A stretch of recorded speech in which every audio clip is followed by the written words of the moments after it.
Olá, eu sou a Lenora e vocês estão no canal Os Diários Esquecidos. Nesse vídeo, vou continuar contando a minha trajetória após aquela regressão, pois vocês se interessaram em saber e isso me motivou a continuar escrevendo. Bem, depois daquela noite chorando e do sonho que tive com o marinheiro, vou chamá-lo assim, muita coisa foi esclarecida. Voltando à realidade, fiquei dias sem tirar aquelas imagens da minha cabeça. Eu sentia dor e remorso e nem sequer sabia exatamente o porquê, até que tive aquela visão em paralisia do sono que contei para vocês. Uns dias depois disso, comecei a me sentir acompanhada onde quer que fosse. Se fosse tomar banho, se fosse escovar os dentes, quando ia trabalhar, quando voltava para casa. Simplesmente não conseguia me concentrar e aquela visão horrível também não me saía da cabeça. Comecei a ter insônia, pois o medo de dormir e de ter outra paralisia era grande. E olha que eu já estava meio que acostumada, pois sempre tive paralisias do sono dos mais variados tipos. Outro dia posso contar tudo para vocês. Pois bem, cerca de 3 semanas depois, quando já estava me esquecendo da aparição, acabei dormindo pesado após um dia cheio no trabalho. Sempre dormi na beirada da cama, pois não gosto de sentir a parede fria perto de mim. Nessa noite em questão não foi diferente.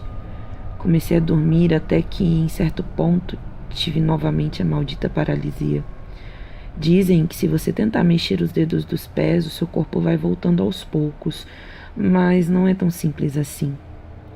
Quem já teve paralisia do sono sabe que você consegue ouvir, ver e sentir tudo à sua volta.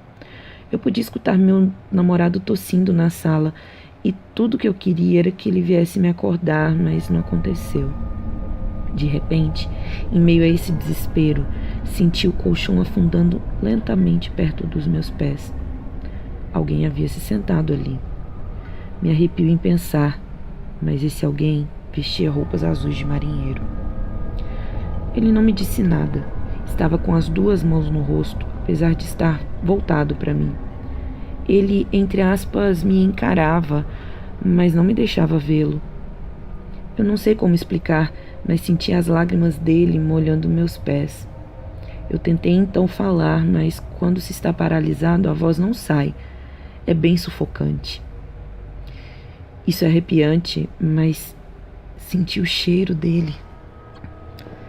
Aquele cheiro que me fazia sentir, então, em casa. É a única forma que sei explicar. O medo foi passando, mas meu corpo novamente começou a doer.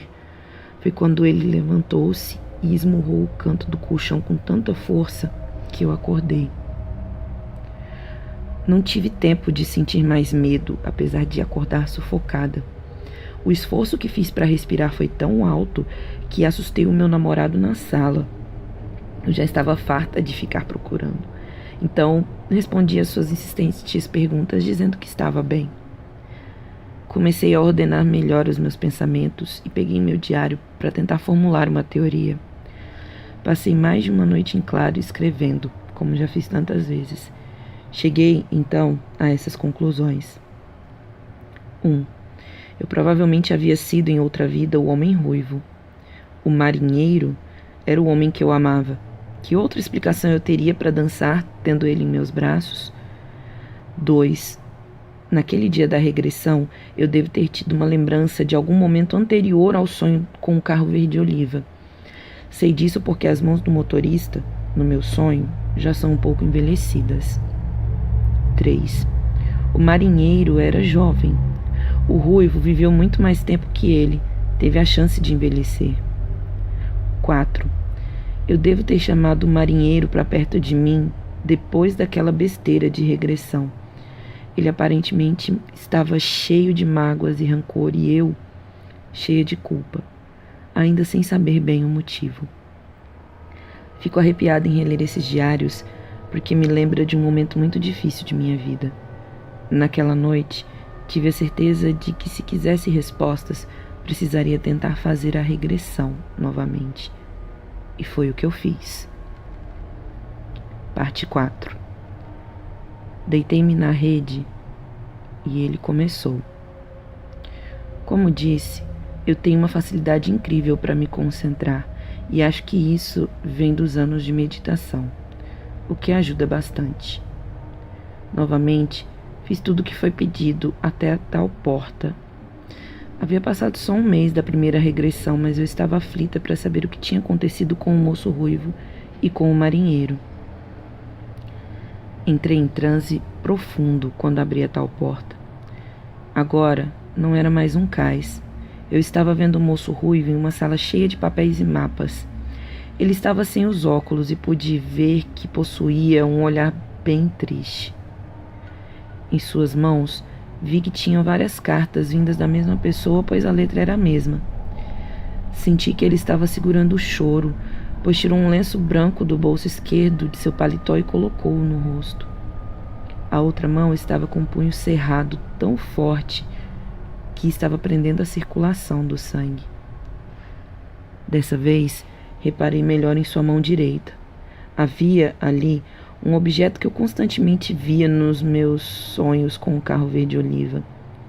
Era uma aliança de noivado. Ele estava noivo, isso eu sabia, mas certamente não era do marinheiro. Por fim, ele pegou um lápis e começou a escrever. Eu não conseguia ler, mas as palavras apareceram na minha cabeça como se eu mesma estivesse escrevendo. Foram as seguintes: não podemos, não posso, preciso ter uma vida digna. Senhor, perdoe a minha covardia.